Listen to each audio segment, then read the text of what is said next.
Supreme Chancellor Kalin Drovak of the Virelian Collective stared at the emergency transmission. All four of his eyes widened in disbelief. The message was simple, desperate, and absolutely unprecedented. We require immediate assistance. The Krull swarm has breached our outer defenses. Millions already dead. Any aid welcome. Even the humans. The last word hung in the council chamber like a physical presence. No species in the Galactic Alliance had ever willingly requested human intervention. The bipedal Deathworlders were technically allies, but they were kept at arm's length. Their homeworld's brutal environment had forged them into something the rest of the galaxy found difficult to comprehend and impossible to control. The Virelian must be truly desperate, whispered Minister Zora, her luminescent tendrils quivering, to invite the human armada into their territory. Torek's primary heart constricted. They don't understand what they're asking for. The humans won't simply help and leave. Once unleashed, we have no choice, interrupted Admiral Selrun, his carapace clicking with finality. The Krull will consume the Virelian and then continue their expansion. We need the humans. With great reluctance, Kalin Drovak authorized the transmission to Earth's United Defense Command. The response came faster than anyone expected. Distress received. Relief fleet inbound. ETA, 26 hours. Hold position. Only 26 hours to traverse half the galaxy. The Virelian exchanged nervous glances. Human technology had advanced even further than intelligence reports suggested. Captain Mira R. Holden stood on the bridge of the UDC Resolute, lead vessel of humanity's 3rd Expeditionary Fleet. Behind her, 500 of Earth's most advanced warships prepared to drop out of dimensional slip. Target system approaching, Captain, reported her navigation officer. Virelian home system. Heavy Krull presence detected. Holden nodded, her face impassive.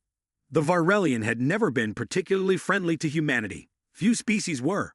Earth's gravity, atmosphere, radiation levels, and biodiversity had produced humans who were, by galactic standards, unnaturally durable, aggressive, and adaptable. They had been labeled Deathworlders, a term meant as a scientific classification, but which had quickly become tinged with fear.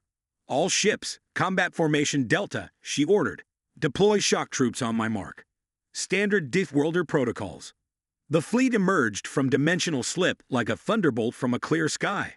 The Krull swarm, a collective consciousness controlling millions of drone ships, had never encountered humans in combat. They were about to. They're targeting civilian population centers, reported Tactical Officer Varen. Estimated Virelian casualties, 13 million and climbing. Holden's eyes narrowed. Not on my watch. All ships, weapons free. Shock troops, deploy. Show them why you don't mess with Deathworlders. High Archon Karev watched from his emergency bunker as the human fleet engaged the Krull.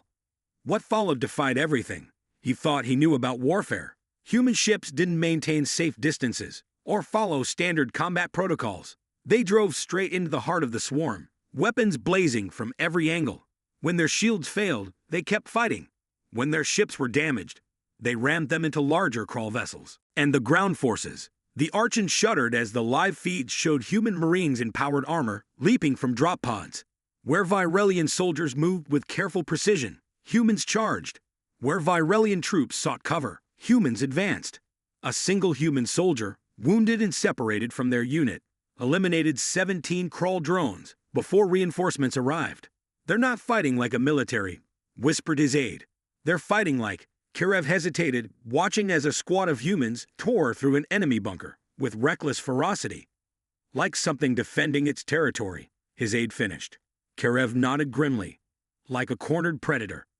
6 hours after arrival, the last Krull ship fell. The human losses were substantial. Nearly 50 ships destroyed and thousands of casualties. But they had prevailed where the combined Virelian fleet had crumbled. Captain Holden stood before the Virelian High Council, still in her battle-scarred armor. The counselors kept a noticeable distance. The Krull swarm has been eliminated from your system, she reported factually.